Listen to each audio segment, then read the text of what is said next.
하나님 말씀은 요한계시록 6장 9절부터 11절까지 말씀을 한 절씩 교독하겠습니다. 6장 9절부터 11절까지 말씀인데요. 제가 9절을 읽겠습니다.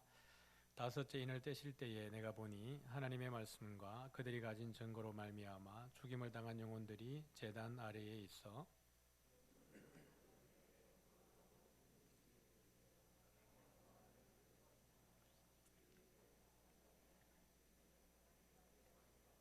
같이 읽습니다.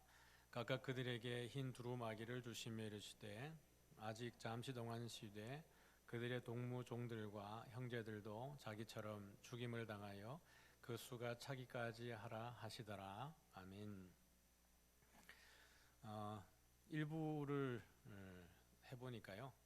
주보에 있는 2번, 3번은 하기가 버거운 것 같아요. 그래서 2부 때는 첫 번째 단락만 진행을 했는데 아마 이제 3부 또 4부도 9절만 풀고 나면 아마 시간이 그렇게 될 것 같습니다. 첫 번째 주제를 보면 이제 순교자 또 증인 제자에 대한 이야기, 9절에 대한 내용을 같이 보면 제단 아래 죽임당한 영혼이 제단 아래에서 있습니다. 그리고 이 사람들이 어떻게 해서 거기에 있는지 이 내용들을 좀 보면 좋겠는데 딱 봐도 죽임을 당한 영혼들이니까 순교자들이죠. 순교자들의 영혼이 제단 아래에 있습니다. 사전적 의미를 좀 성경적 그런 의미에서 조금 더 접근을 해보면 순교자와 증인과 제자의 관계를 조금 이제 저희들이 정리를 해봤으면 좋겠습니다. 순교자 그러면 한번 읽어볼까요? 시작. 종교적 신앙에 관한 엄숙한 진술을 함으로 죽음을 맞이하는 사람. 사전적 개념을 여러분에게 소개를 해드리는 겁니다. 종교적 신앙에 관해서 우리 믿음에 관한 이야기를 하고 있는 것이죠. 이 신념을 이렇게 포기하지 않고 죽는다 할지라도 끝까지 그 믿음을 가지고 죽음을 받아들이는 사람들, 이런 사람들을 순교자라고 표현을 하고 있고 9절에 보면 그 결과로 순교당한 사람들이 소개가 되고 있습니다. 증인 그러면 사건을 보고 일어난 일을 보고하는 사람, 가감 없이 있는 팩트를 잘 이렇게 전해주는 사람이 또 증인인 것이죠. 그러니까 증인이라고 하면 이제 법정적 용어이기도 하고 또 일상적인 삶 가운데에도 증인의 역할은 되게 중요합니다. 성경에도 보면 이 증인의 역할을 감당했던 사람들이 여러 명 등장이 하고 있는데 한 두 부류로 볼 수 있을 것 같아요. 첫 번째는 그 가데스 바니아에서 가나안 땅을 정탐하라고 보냈을 때 몇 명 보냈죠? 12명. 각 지파에 우두머리 한 명씩을 선발해가지고 보냈는데요. 돌아와서 결과를 보고한 부류를 보니까 한 두 부류로 나눠져요. 그죠? 10명과 2명으로 나뉘어지는 거예요. 그래서 10명은 갔다 와서 하는 이야기가 마음이 막 이렇게 힘들었어요. 들어갔더니 막 요새도 너무 많고 산지도 험악하고 사람들은 막 이게 거인 같은 그런 사람들이 있고 그랬더니 이 10명이 돌아와서 하는 이야기가 저들이 보기에 우리는 메뚜기 같다. 아주 자기를 이제 비하하고 약한 존재로 묘사를 한 거죠. 그런데 갈렙과 여호수아는 저들은 우리의 밥이다 그랬어요. 우리가 들어가서 저들을 정복한다. 그렇게 이야기했고 여호수아 14장 가보면 갈렙이 여호수아에게 이 산지를 내게 주십시오라고 이야기할 때 사실은 여호수아와 갈렙이 함께 가나안을 정탐을 하고 돌아왔잖아요. 이제 여호수아는 후계자가 된 것이고 갈렙은 이제 유다 지파의 땅을 분배받는데 이 산지를 내게 달라고 했어요. 그 산지는 헤브론 산지였는데 헤브론 산지는 아브라함이 가나안 땅에 들어와서 공식적으로 돈을 주고 땅을 산 지역입니다. 그러니까 아브라함의 후손에게 헤브론 산지는 유산인 거죠. 언약적 유산인 겁니다. 근데 그거 달라고 이야기할 때 갈렙이 여호수아에게 어떤 이야기를 했냐 그러면 내가 그 가데스 바네아에서 이 땅을 정탐하고 돌아와서 모세에게 성실한 마음대로 보고했다 이렇게 얘기합니다. 그러니까 뭔가 더 떼어서 막 과장해서라기보다는 그냥 있는 그대로를 그냥 보고를 한 거예요. 그런데 그것을 하나님의 약속, 언약의 차원에서 보고를 한 거죠. 그런가 하면 이 증인의 사명을 아주 잘못 활용한 예도 있습니다. 아합 왕 때에 아합이 궁궐에서 이렇게 내려다보니까 그 아합의 궁전에서 내려다보면 이스라엘 평야가 이렇게 아주 넓거든요. 아주 넓어요. 근데 이제 아주 비옥한 곳인데 나봇의 포도원이 아합의 눈에 자꾸 들어오는 겁니다. 그래서 나봇에게 사람을 보내어서 이 땅을 나에게 팔라라고 얘기했더니 나봇이 팔지를 않는 거예요. 그래서 이거 땅은 내가 이게 차지해야 되겠고, 그래서 여기다가 포도나무를 다 뽑아내고 채소를 막 이렇게 심고 싶었던 거예요, 아합은. 그런데 나봇이 팔지 않으니까 마음이 불편하고 잠도 못 자고 밥도 못 먹으니까 이세벨이 와서 왜 그러냐라고 물어보니까 이것 때문에 고민을 하고 있는 거예요. 이세벨이 낸 꾀가 뭐예요? 불량배들을 데리고 와서 거짓 증인들을 세우는 겁니다. 그래서 나봇이 하나님을 저주했다, 그렇게 하면서 나봇을 죽이는 거죠. 그리고 그 땅을 이제 불법한 방식으로 이제 차지하게 되어지는 겁니다. 증인의 역할이 어떻게 보면 선한 기능과 어떻게 보면 잘못된 부분이 성경 안에 소개가 되고 있는데, 오늘 그 제단날에 있는 사람들은 말씀을 지키고 신앙을 지키기 위해서 자기가 죽음조차도 거부하지 않고 받아들인 사람들, 그런 사람들입니다. 그게 바로 증인이고 순교자예요. 그래서 이 순교자와 증인이라고 하는 것은 단어가 같습니다. 마르티스라고 하는 단어가 동일한 단어예요. 그래서 죽음조차 포기하지 않고 믿음을 지켜내는 사람들, 증인들, 바로 이 사람들이 순교자들인 것이죠. 그런데 하나님의 말씀과 그리스도를 전가하는 것에 있어서 자기의 신념을 가지고 지키다가 죽음을 맞이한 사람들은 순교자인데, 죽지 않고 살아있는 사람들은 뭐라 그래요? 제자예요. 그러니까 죽었느냐 죽지 않았느냐, 죽은 제자들이 순교자들이고, 그죠? 그 다음에 죽지 않고 지금 여전히 살아서 호흡하고 있고 현재 진행형으로 전가하고 있는 사람들이 바로 제자들입니다. 그래서 그 헬라어는 마데테스라 그래요. 나중에 여러분들이 팀 이름 그렇게 써도 괜찮습니다. 제자들. 그러니까 여러분, 우리는 지금 누구예요? 순교자예요, 제자예요? 제자예요. 순교자든 그 다음에 제자든 간에 공통 분모는 뭐죠? 증인인 겁니다. 예수님을 전가하다가 죽었느냐 아니면 지금도 살아있느냐, 이 문제인데 오늘은 이 부분을 좀 더 포괄적으로 다뤄보도록 하겠습니다. 그럼 이 사람들은 왜 죽었는가? 한 두 가지로 좀 정리할 수 있을 것 같아요. 같이 한번 읽어볼까요? 시작. 하나님의 말씀과 그들이 가진 증거 때문에. 그러니까 하나님의 말씀을 잘 지킨 죄밖에 없어요. 세상과 타협하지 않고 우상 숭배하지 않고 절하지 않고 그냥 자기들의 신앙을 지킨 것, 이것 때문에 죽는 거죠. 그 다음에 또 한 가지는 뭐냐 그러면 그들이 가진 증거 때문에 라고 얘기했어요. 그 증거가 뭐냐 그러면 같이 한번 읽어볼게요. 시작. 예수를 증언함과 하나님의 말씀 때문에 목배임을 당한 자들의 영혼들이 라고 되어 있어요. 그러니까 계시록 20장 4절에 가보면 이제 새하늘과 새 땅이 내려오기 전에 묘사를 해주는 거거든요. 이제 바벨론에 대한 심판과 그 다음에 이 세상의 최후의 심판이 어떻게 이루어지는지에 대한 소개를 해주는데, 거기에 등장하는 것이 예수를 증언함과 하나님의 말씀 때문에 목배임을 당한 자들의 영혼들, 짐승의 숫자를 그 다음에 표를 이마와 손목에 받지 아니하고 짐승에게 경배하지 아니한 자들, 다시 말하면 하나님만 경배하고 어린 양만 경배한 자들, 그들이 순교를 당한 거예요. 그러니까 여기 6장 9절에 소개된 것이 20장 4절에 반복되고 있는 거예요. 근데 6장 9절에서는 이 사람들이 하나님 앞에 탄원하잖아요. 원수를 도대체 언제까지 그냥 보류하고 있을 겁니까? 언제 원수가 갚아줄 겁니까? 라고 탄원하고 있다 그러면 20장 4절에서는 이들이 어디 앉아 있냐 그러면 하나님의 보좌 앞에 심판대 앞에 앉아 있습니다. 심판의 보좌에 앉아 있는 거예요.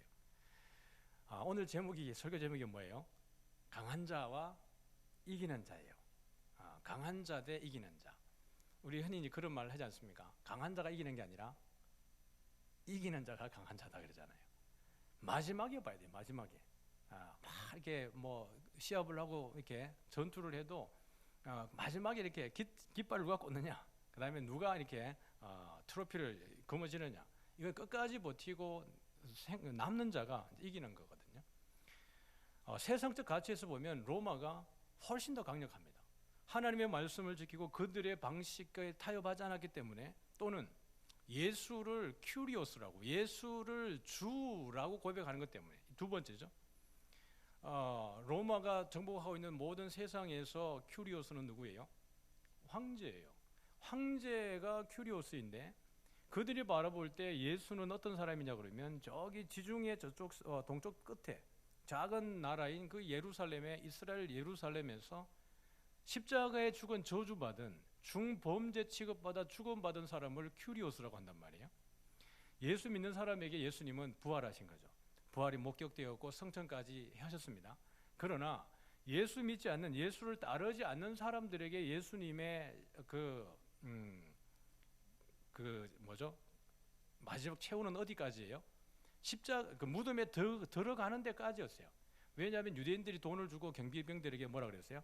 제자들이 훔쳐갔다라고 얘기하라고 소문을 퍼뜨린 거거든요. 그러니까 예수님을 믿지 않는 자들에게 예수님은 그냥 무덤 안에서 죽어서 썩어지는 존재에 지나지 않는 겁니다. 그런데 이 존재를 가지고 주라고 이야기하고 있고 부활했다 그러고 다시 와서 이 세상을 심판한다 그러니까 로마 입장에서 보면 이 사회 질서를 물러나게 하는 자예요. 사회를 어떻게 보면 황제에게 반란을 꾀하는 소수 그 집단에 지나지 않는 겁니다. 그러니까 아주 지금 기독교처럼 막 전 세계적으로 가는 나라들마다 교회가 가는 곳마다 있고 기독교의 그 단체들이 어떻게 보면 사회 주류를 이루고 있고 이런 세계가 아니고 신생 종교 집단이란 말이죠. 바울의 그 사도행전을 보면 이 바울은 이단의 괴수로 소개되고 있습니다. 이단의 괴수예요. 작은 소그룹의 어떤 종교, 신생 종교의 한 영역인 겁니다. 그러니까 로마 입장에서 볼 때 이 기독교를 없애는 것은 일도 아닌 거죠. 그냥 무자비하게 죽어져 가는 겁니다. 세상의 관점에서 보면 강한 자가 누구예요? 로마예요. 약한 자가 누구예요? 예수를 주로 고백하는 사람들이에요. 그러나 이 게임의 마지막은 어떻게 돼요? 마지막에 보니까 약하고 약해 보이고 정말 잔인하게 사라져갔던 그 사람들이 마지막에는 심판의 보좌에 앉아 있는 거예요.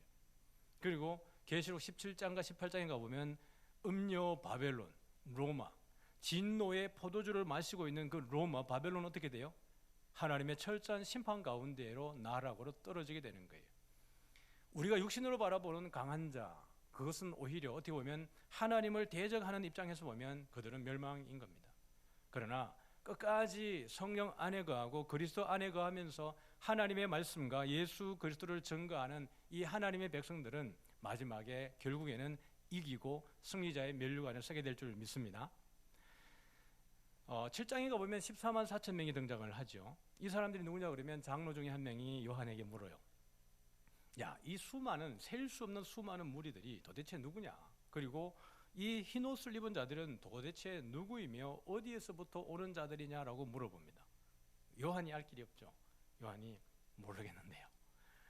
장로가 하는 이야기가 뭐예요? 이 흰옷을 입은 자들은 큰 환란에서 나오는 자들인데 그들이 예수의 피에 자기들의 옷을 씻어서 희게 된 자들이다라고 이야기를 하는 겁니다. 그런데 이 환란이라고 하는 단어의 의미를 보면 같이 한번 읽어볼까요? 시작. 신체적, 정신적, 사회적 또는 경제적 역경의 억압 상태. 우리는 7교회를 이미 보았습니다. 에소버, 두사, 빌라 7교회를 보면서 예수님이 교회에 무엇을 요청하고 있는지, 교회들이 무엇을 잘하고 있는지, 무엇을 못하고 있는지, 그리고 끝까지 이겨야 되는 이유가 무엇인지 7교회 성도들에게 세밀하게 다루었습니다. 성도들이 당하는 고난은 그냥 사회적으로 정서적으로만 고통이 아니었습니다. 우리가 안디바를 보면 알지만 여러분 안디바가 어떻게 죽었죠? 예를 들어 드렸죠. 동으로 만든 큰 황소 안에 사람을 집어넣고 거기서 밑에서 불을 지펴서 사람을 태워서 죽이는 겁니다. 이것 이외에도 아주 잔인한 방식으로 그들이 할 수만 있다면 할 수 있는 최대한 잔인한 방법들을 동원해서 그리스도인들을 죽였습니다. 그것은 정서적이고 사회적인 것뿐만 아니라 실질적으로 육체적이기도 했고 그들의 길드라고 하는 조합에 들어가지 않으면 짐승의 표를 받지 않으면 매매를 할 수가 없었기 때문에 경제적으로 소외되고 가난한 것은 그들이 마땅히 감당해야 되는 영역이었습니다. 그것이 환란이었던 거죠. 큰 환란에서 나온 자들이다라는 말은 그 환란들을 이겨낸 자들이라는 이야기예요. 세상에 강한 자들이 세상에 약해 보이는 그 그리스도인들을 잔인하게 도륙하고 학살하고 그렇게 할 때 그리스도인들은 어떻게 보면 가장 연약해 보이는 모습이었지만 그 죽음을 통해서 오히려 그들이 이겼다는 것을 보여주고 있습니다. 그걸 보여주는 이가 누구였어요? 바로 우리 주님이었습니다. 우리 같이 한번 읽어볼게요. 시작. 그때에 사람들이 너희를 환란에 넘겨주겠으며 너희를 죽이리니 너희가 내 이름 때문에 모든 민족에게 미움을 받으리라. 이미 예수님이 예고하셨죠. 마태복음 24장에 보니까 마지막에 종말에 일어날 징조들에 대한 이야기를 하시면서 마지막에 너희가 환란으로 넘겨지게 될 것이고 너희가 죽을 거야. 근데 나 때문에 그래. 이렇게 얘기하는 겁니다. 뭔가 특별히 이 사람들이 뭘 했다라기보다는 그냥 그리스도인이기 때문에 그렇습니다. 하나님의 백성이기 때문에 이런 고초를 겪는 거예요. 예수님이 너희는 세상의 빛이라 그랬습니다. 세상에 뭐라 그랬죠? 소금이라 그랬어요. 세상에 빛이 되고 세상에 소금이 되라 그러지 않고 너희는 세상에 뭐라고요? 빛이다 그랬어요. 그 다음에 세상의 소금이다 그랬어요. 그러니까 존재 동사를 썼습니다. 존재. 그냥 너희는 세상의 빛이고 세상의 소금이다. 뭔가를 열심히 종교적인 행위를 하고 수련회를 하고 경건한 어떤 행위들을 통해서 우리의 그리스도인됨을 드러내는 것이 아니라 그저 우리는 존재 자체가 내가 예수님을 그리스도로 고백하는 순간 나의 어떠함과 행함과 상관없이 나는 그냥 소금이고 나는 그냥 빛이 되는 거예요. 드러나질 수밖에 없는 겁니다. 암흑이 짙으면 짙을수록 빛은 더 선명하게 드러나게 되는 거죠. 작은 빛이라도 그렇습니다. 군대 훈련 받을 때 그런 훈련을 시키는 거죠. 야간에 이제 훈련을 여러 가지 할 때, 뭐 경계 근무를 쓴다든지, 그래 보초를 설 때 주의해야 되는 부분 한 가지 뭐냐면 담배 피우면 안 된다. 이렇게 얘기를 해요. 왜냐하면 그 칠흑 같은 어둠 가운데에 병사 한 명이 담배를 이렇게 피우게 되면 어떻게 될까요? 담배 불빛이 우리의 그 위치를 알려주는 거기 때문에 이건 위험한 거예요. 아무리 그 작은 불빛이라 할지라도 멀리서 보면 한번 반짝하는 것이 눈에 들어오게 돼 있어요. 어둡기 때문에 그래요. 여러분 한낮에 누가 담배를 피울 때 이렇게 보면 불빛이 보이던가요? 한낮에는 그 불빛이 보이지 않습니다. 왜냐하면 다른 빛이 더 강하기 때문에 그래요. 그래서 훈련할 때 전시 또는 경계 근무 쓸 때 담배를 가져가면 안 되는데 그래도 만약에 담배를 가져가게 됐을 때 피우는 방식을 하나의 꾀를 그냥 얘기해 주는 거죠. 어떻게 하냐 그러면 소총 손잡이에 보면 소총을 손질할 때 쓰는 도구를 넣는 이 공간이 있습니다. 그것을 열고 어떻게 합니까? 담배를 거기 집어넣고 빨면 된다. 그럼 불빛이 새 나가지 않으니까 그렇게라도 피우고 싶으면 이제 피워야 되는데 그건 이제 뭐 전시에 뭐 그렇게 할 수 있겠죠. 그만큼 작은 빛이라도 칠흑 같은 어둠 가운데서는 빛이 그 빛의 가치를 드러나게 되어져 있어요. 우리가 담배 뿌리라는 게 아니라 우리는 이 암흑 같은 세계에 내가 뭘 하지 않아도 저절로 우리는 그리스도인됨이 드러나게 되어져 있습니다. 그것은 우리가 뭔가를 선한 일들이 아니라 여러분의 일상이 그냥 보여지게 될 거예요. 여러분들의 경건한 삶, 세상과 다른 방식, 그 다음에 하나님의 말씀을 순종하는 그 태도, 이러한 것들이 여러분의 어떤 존재를 드러내게 될 겁니다. 그것 때문에 세상은 너희를 미워하게 되고 세상은 너희를 내어주게 되고 어쩌면 죽음에 이르기까지 된다라고 이야기를 하고 있는 거예요. 이 당시에는 그랬지만 지금은 또 다른 영적인 전쟁 가운데에 우리가 놓여져 있는 것이 사실입니다. 이들은 도대체 어떠한 죽임을 당했는가? 제단 아래 죽임을 당한 영혼들이 그랬는데 여기에 쓰인 죽임을 당했다라는 단어는 이런 의미가 있습니다. 사륙당하다는 의미가 있어요. 아주 무자비하고 무차별적으로 살해된다는 이야기예요. 도살장에서 도살당하는 소나 다른 짐승들 같이 예수 믿는 사람이 여기에 쓰인 단어는 사실 사람에게 쓰일 수 있는 단어는 아니죠. 짐승들에게나 쓸 수 있는 단어고 아주 무시무시한 전쟁 가운데 일어날 수 있는 그런 일들입니다. 도살당한다는 것을 여러분 한번 보면 그 도살당하는 현장을 목격하기 쉽지 않죠. 과거에는 딱 그렇게 짐승들을 잡았습니다. 소를 잡고 돼지를 잡고 개를 잡고 그렇게 했는데 요즘에는 다 이제 동물보호법 때문에 그렇게 하면 안 되죠. 근데 저희 집이 높은 데 있어가지고 동네에 있는 집들이 다 저희 집을 바라보게 되어 있어요. 저희 집이 온 동네를 다 바라보게 되어 있고 높은 데 있어가지고 동네에서 일어나는 일들을 다 관찰할 수 있습니다. 근데 거기 있으면 여러 가지를 봐요.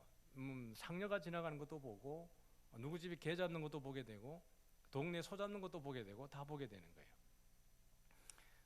제일 잔인하게 보이는 게 개 잡을 때가 제일 잔인하게 보여지는 거고 그 다음에 이제 소 잡을 때인데 소를 잡을 때 보면 이 소 다리를 말뚝에다가 다 묶어두고 도끼를 들고 소의 이 두개골을 때립니다.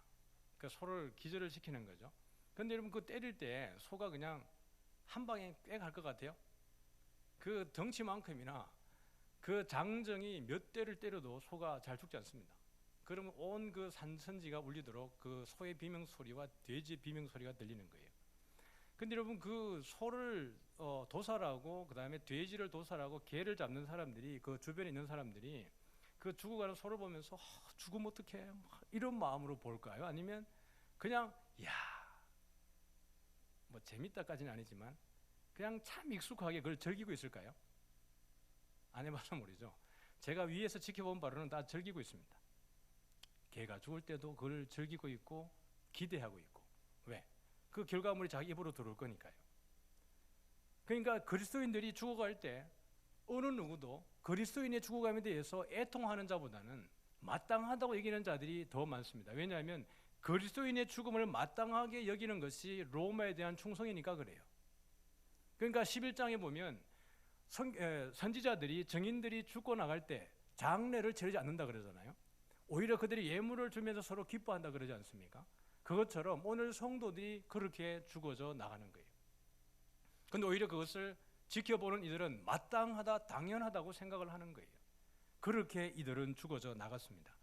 그래서 이게 목배임을 당한 자들의 영혼이라고 말했던 계시록 20장 4절의 모습이 동일한 모습이에요. 학살되어진 성도들. 근데 이 모습은 여러분 이들이 처음이 아니고 이미 예수님에게 그 모습이 있습니다. 같이 읽어볼게요. 시작. 내가 또 보니 보좌와 네 생물과 장로들 사이에 한 어린 양이 서 있는데 일찍이 죽임을 당한 것 같더라. 똑같은 단어를 썼습니다. 그러니까 5장 6절에 보면 일찍 죽임을 당한 어린 양에게 동일한 스파조라는 단어를 사용을 했어요.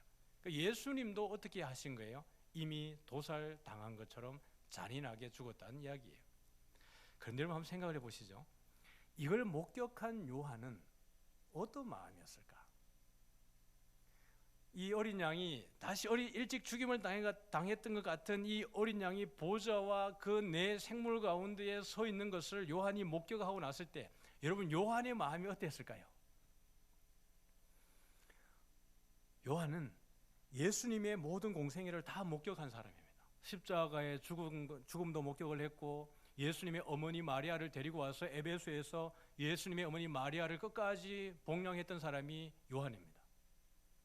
성천 하신 것도 목격을 했고요. 그러니까 이 일찍 죽임을 당한 어린 양을 보았을 때 그 요한의 감격을 상상할 수 있겠습니까? 이야, 이건 팩트다라는 거예요. 이거 어린 양이 하나님 보좌 우편에 앉으셨고 다시 오겠다라고 하는 그 약속이 이건 역사적인 팩트구나라는 것을 요한이 목격하는 순간입니다. 얼마나 살떨리는 감격이었겠습니까? 두려움에 떨고 있는, 예수 믿는 것, 순교하는 것, 증인으로 살아가는 것에 대한 두려움에 떨고 있는 성도들에게 요한이 무슨 말을 해줄 수 있었을까요? 예수님이 죽은 그 시기를 지금 요한이 글을 쓰는 당시로 보면 60년밖에 되지 않습니다. 여러분의 인생을 60세가 더 되신 우리 어르신들 입장에서 보면 60년 전에를 한번 추억을 해보시죠. 생각나지 않습니까? 우리 어르신들의 아버지, 어머니와 함께 지냈던 그 시간들, 우리나라가 고난 가운데 있었던 그 시간들을 추억해보면 역사적인 사실이라는 것을 우리에게 증거해 주지 않습니까? 저희 아버지는 돌아가실 때까지도 맨날 당신이 살아오셨던 이야기, 저희 정주 할아버지, 할아버지가 독립운동했던 이야기, 이 이야기를 늘 자랑같이 이야기했습니다. 아버지가 그 건강할 때는 저는 그 말이 다 뻥인 줄 알았어요. 그런데 제 3자들이 그 이야기를 해줄 때 그 말이 진실인 줄 알았습니다. 요한이 하는 이야기는 목격자입니다. 요한은 예수님의 죽으심도 목격했고 부활도 목격했고 성천도 목격한 자예요. 그런데 그가 지금 하나님의 보좌 우편에 어린 양이 서 있는 것을 목격을 다시 하게 됩니다. 그러므로 고난당하는 성도들에게 너희들이 이겨야 되는 이유가 있다라는 거예요. 너희들이 당하는 고난과 이 순교가 의미 없지 않고 장차 너희들에게 주어지는 그 영광스러움이 얼마나 대단한 것인지 너희들은 알아야 된다. 그러므로 이것이 여러분 고난당하는 성도들에게 얼마나 큰 위로가 되었겠습니까? 이걸 보는 요한 자체도 얼마나 행복했겠어요. 저는 선지자들을 보면 그런 생각이 듭니다. 모든 선지서에 그런 부분이 등장하지는 않지만 선지자들이 하나님의 보좌를 보는 경우들이 많습니다. 미가야 선지자가 그랬고요, 이사야가 그랬고, 에스겔이 그러지 않습니까? 다니엘이 그러지 않습니까? 그러면 여러분 다른 선지자들에게 그 표현이 묘사되지 않는다 할지라도 다른 선지자들도 적어도 하나님의 영화로움을 목격한 자들이라는 거예요. 바울이 복음을 전가하면서 죽음의 위기를 계속 건넙니다. 내가 얼마나 힘들었든지 사형 선고를 받은 줄 알았다 그래요. 그럼에도 불구하고 바울이 복음 전하는 일에 여러분 멈추지 않는 이유는 무엇일까요? 부활하신 주님을 목격했기 때문에 그렇습니다. 여러분, 요한이 이것을 목격하고 난 이후에 얼마나 감격이었고, 그 지금 소아시아 지역에서 순교당해 가는, 또는 이 글을 읽고 있는 순교당하는 모든 성도들에게 여러분 오히려 소망이었지 않겠습니까? 고난과 비교해 봤을 때 이 영광이라는 것은 그 고난과 비교할 수 없을 정도로 찬란하다라는 거예요. 그 태양의 빛이 비추어서 달이 빛을 내는 것처럼 우리가 장차 입게 되는 그 영화로움이 비교할 수 없다라는 것을 요한은 아마 이 글을 통해서, 자기의 입을 통해서 많은 성도들에게 고백했을 겁니다. 그런데 우리 예수님은 이미 도살장으로 끌려갈 것에 대해서 예고가 되어져 있었습니다. 같이 읽어볼까요? 그가 곤욕을 당하여 괴로울 때에도 그의 입을 열지 아니하였으며 마치 도수장으로 끌려가는 어린 양과 털 깎는 자 앞에서 잠잠한 양같이 그의 입을 열지 아니하였도다. 바울이 그리스도의 남은 고난을 내 육체에 채운다 그랬어요. 그리고 너희는 나를 본받으라 그랬습니다. 바울이 성도들에게 너희는 나를 본받으라라고 하는 그 말은 내가 얼마나 열심히 살았는지 너희들 알고 있지? 그러니까 너희들도 그렇게 살아 라는 의미도 있지만, 조금 더 다른 내면의 의미를 보면 이런 의미입니다. 내가 이렇게 주를 위해 살아가는 것은, 내가 복음을 위해서 내 전생애를 바치는 것은 그리스도께서 그렇게 가셨기 때문에 나는 그리스도를 본받는 것뿐이야. 그러니 내가 그리스도를 본받는 것처럼 너희도 그리스도를 본받아야 돼 라는 의미에서 나를 본받으라고 이야기하는 겁니다. 바울은 그리스도의 남은 고난을 교회를 위해서 자기 육체에 채운다 그랬어요. 그런데 그 길을 먼저 걸어가신 분이 누구세요? 바로 어린 양 예수이십니다. 하늘 보좌를 버리고 내려오신 거거든요. 하나님이 얼마나 우리를 사랑하고 그 사랑이 얼마나 디테일해요. 우리가 어떻게 해야 될지 모를 때 보여주시는 거예요. 우리 운동을 할 때 보면, 저도 레슨 받는 게 있지만 레슨을 받아보면 참 희한한 건 내 몸이 편하게 레슨되어지는 건 없는 것 같아요.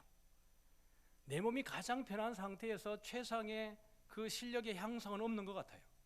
내가 배우고 향상되려고 그러면 나를 버려야 돼요. 그리고 코치의 말을 들어야 돼요. 싫어도 들어야 돼요. 안 들으면 늘지 않고, 들으면 되게 힘든데 시간이 지나면 늘어요. 그런데 그 하는 과정 속에 우리에게 보여주는 게 뭐예요? 보여주는 거예요. 자세를 우리에게 보여주는 겁니다. 어떻게 쳐야 된다라는 그 자세를 시연을 해주는 거거든요. 예수님이 우리가 어떻게 살아가야 되는지에 대해서 사실은 그의 삶을 통해서 보여주신 거예요. 너희들이 당하는 고난이 어떠하고, 너희들이 경험하게 되는 부활이 어떠하며, 장차 내가 너에게 줄 영광이 어떠한 것인가를 예수님이 사실은 보여주신 거예요. 그 길을 어떻게 해요? 바울이 걸어간 거거든요. 그래서 베드로는 이렇게 얘기했습니다. 같이 읽어볼까요? 시작. 오히려 너희가 그리스도의 고난에 참여하는 것으로 즐거워하라.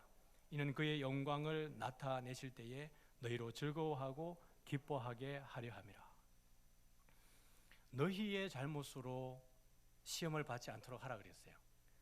베드로가 말하기를, 너희가 윤리적으로 아니면 어떤 행위적으로 주변에 너희의 실수로 인해서 너희가 고난받는 것은 너희의 책임이라 그랬어요.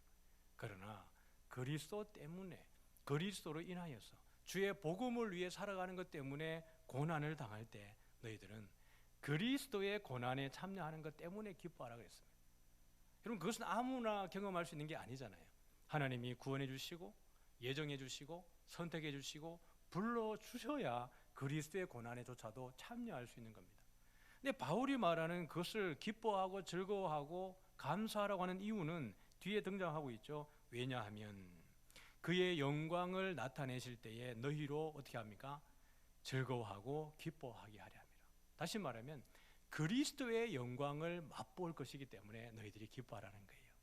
그러므로 고난이 없으면 뭐도 없어요? 영광도 없는 거예요.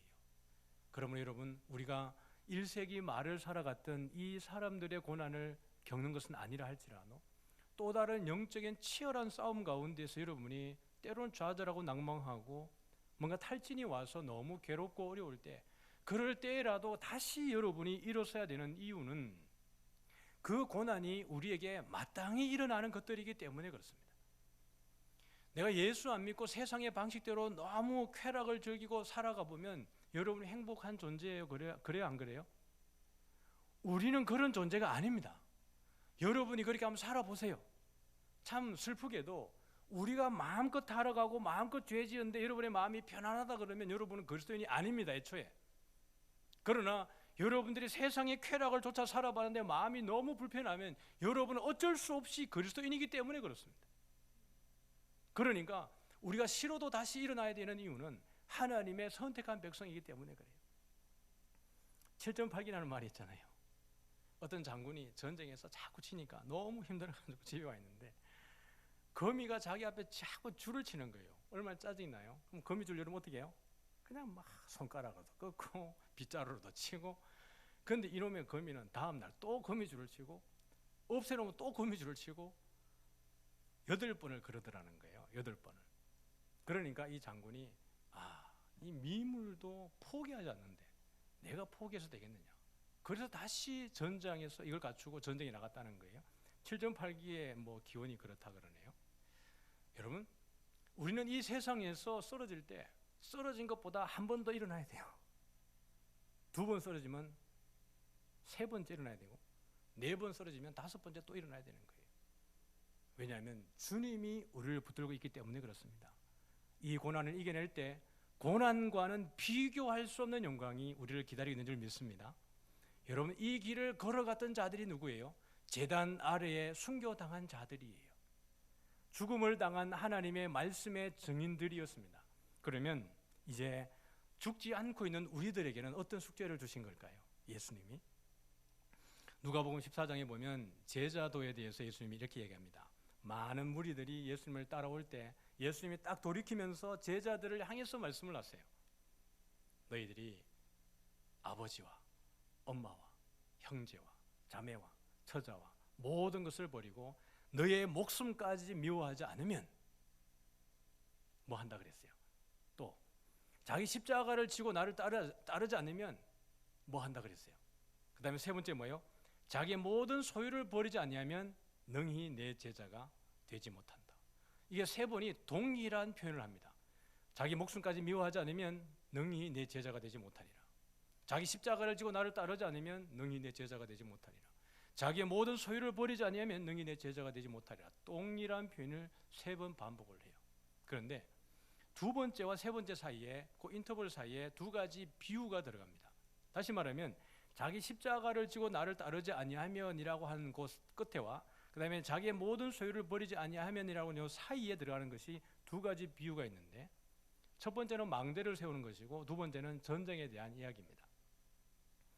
어떤 사람이 망대를 세울 때 먼저 앉아가지고 계수해보지 않겠느냐, 돈이 얼마나 들어가는지 예산을 짜보지 않겠느냐라는 그 비유를 듭니다.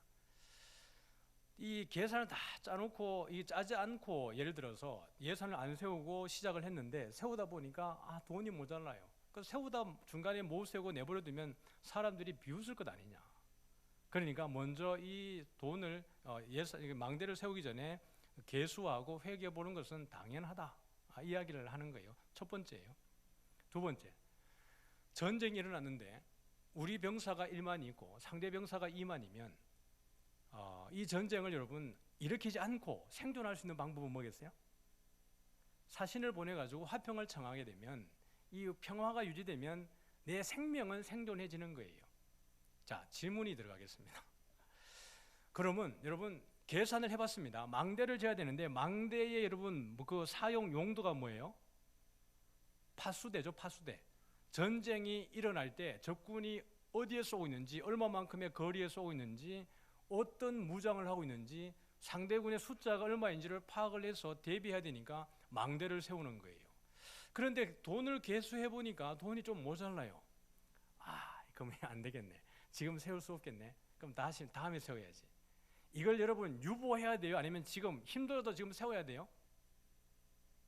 힘들어도 세워야 되는 거 맞죠? 예. 우리나라 국방력 강하게 해야 돼요? 안 해야 돼요? 지금이면 충분하니까 그냥 가만히 있어도 되겠네. 그래야 돼요? 아니면 자꾸 늘려야 돼요? 해야 돼요. 왜냐하면 우리의 국방력이 우리나라를 지키기 때문에 그래요. 세계 일국들이 얼마나 지금 무기 전쟁에 지금 앞다퉈 촉각을 세우고 있는데요. 없어도 해야 되는 문제가 있는 거예요. 망대를 세우는 문제는 돈의 유무를 떠나서 해야 되는 문제예요. 자, 1만과 2만의 전쟁이 붙었는데 1만으로 저 2만에 가서 안 되겠어요. 사신을 보냈습니다. 사신을 보내가지고 전쟁하지 말고 우리 평화를 유지합시다 그랬는데 2만을 거느린 임금이 하는 이야기가 그래 그럼 전쟁하지 말지 뭐 라고 이야기하면서 동대동으로 조건 없이 평화를 유지하려고 하겠어요? 아니면 그래 대신 조공은 바쳐라. 그래 우리가 주가 되고 너희들이 종이 돼야 된다 라는 제안을 낼까요? 아니면 동대동으로 유지할까요? 주종 1번, 동대동 2번. 1번일까요? 2번일까요? 1번이죠. 당연한 거예요. 그러면 이제 해답은 거기 있습니다. 망대는 없어도 지어야 된다면서요. 그러면 이 전쟁은 여러분 종의 관계로 들어가더라도 그러면 화친을 하는 게 맞아요? 아니면 이 전쟁을 이겨야 되는 거예요? 이겨야 되는 거예요. 이길 수 있는 방법은 뭐겠어요? 내가 나가는 거예요. 군인이 부족해요? 전쟁에 나갈 군인이 부족해요? 그러면 누가 나가는 거예요? 내가 나가는 거예요. 돈이 부족해요? 어떻게 해요? 내 모든 걸 쏟아부어야 돼요. 여러분 이 나라의 민족이 일제 36년에 그 치하였을 때 여러분 누가 싸웠습니까? 백성들이 싸웠어요. 농사 짓는 우리 할아버지, 정조 할아버지가 나가 싸웠어요. 여러분의 할아버지, 여러분의 정조 할아버지가 나가서 싸워서 이 나라의 독립을 쟁취한 겁니다. 없을 때 나라를 구하기 위해서 전쟁에 이기기 위해서 필요한 것은 그 나라에 맡기고 군사력에 맡기고 그냥 뒤에서 뒷짐지고 바라보는 게 아니라 뭐예요? 없을 때는 내 자신을 버려야 그 전쟁에서 이길 수 있는 거예요. 그래서 이 보면 이와 같이 자기의 모든 소유를 버리지 않으면 뭐가 되는 거예요? 능히 내 제자가 되지 못한다고 이야기하는 거예요. 나를 버리는 것. 내 목숨도 내 십자가를 지고 내 모든 소유를 버릴 때야 비로소 누가 되는 거예요? 제자가 되는 거예요. 이것이 증인의 삶을 살 수 있는 조건입니다. 그러면서 말씀을 정리하면서 예수님이 이렇게 얘기했어요. 소금이 맛을 잃으면 어떻게 되죠? 쓸데없어서 밖에 버리워져서 어떻게 하죠? 내버려지는 거예요. 마태복음에는 밟힐 뿐이니라 그랬습니다. 그러니까 이 비유를 얘기하면서 제자도를 이야기하면서 마지막에 소금에 대한 이야기로 마무리했는데요. 그럼 이건 이렇게 되는 거예요. 제자가 되지 못하는 사람들은 어떻게 되는 거예요? 버림받는 자들이에요. 제자는 여러분 아무나 되는 게 아닙니다. 예수님을 입으로 예수 믿습니다라고 고백하는 자가 제자가 되는 게 아니고요. 증인들만이 제자가 될 수 있습니다. 증인은 아무나 되는 것입니까? 아니요. 증인은 자기의 목숨을 내어놓아야 증인이 될 수 있는 겁니다. 그래서 증인과 순교자는 같은 단어를 쓰고 있는 거예요. 사랑하는 성도 말씀을 정리하겠습니다. 우리 로마서에 보면 바울이 이렇게 얘기해요. 누가 우리를 그리스도의 사랑에서 끊을 수 있는가? 라고 이야기하면서 거기에 대한 대답을 바울이 던지면서 이렇게 얘기합니다. 36절을 같이 읽어보겠습니다. 시작. 성경에 기록된 바 우리는 종일 주님을 위하여 죽임을 당합니다. 우리는 도살당할 양과 같이 여김을 받았습니다. 한 것과 같습니다. 시편 44편에 있는 말씀을 인용하면서 그렇게 얘기했어요. 세상은 우리를 그리스도의 사랑에서 끊어버리기 위해서 하나님의 사랑에서 끊어버리기 위해서 그렇게 수를 씁니다. 그러면서 바울이 던지는 질문이 그거잖아요. 누가 우리를 그리스도의 사랑에서 끊을 수 있으리요? 37절 한번 읽어볼까요? 시작. 그러나 우리는 이 모든 일에서 우리를 사랑하여 주신 그분을 힘입어서 이기고도 남습니다. 세상으로 보면 강하지 않은데 세상에 세력을 가지고 권력을 가진 사람들은 강해 보이고 우리는 아주 약해 보이는데 그러나 나를 의지하지 않고 주님이 주시는 힘을 의지하여서 어떻게 한다는 거예요? 이기고도 남는다라는 거예요. 그러면서 38절입니다. 시작. 나는 확신합니다. 죽음도 삶도 천사들도 권세자들도 현재일도 장래일도 능력도 높음도 깊음도 그 밖에 어떤 피조물도 우리를 우리 주 예수 그리스도 안에 있는 하나님의 사랑에서 끊을 수 없습니다. 이걸 알기 때문에 오늘 제단 아래에 있는 순교자들은 그 안에서 하나님의 위로를 얻고 하나님의 상을 누리는 것입니다.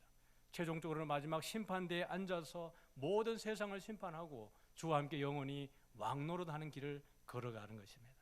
고난 없이 영광이 없는 것이에요.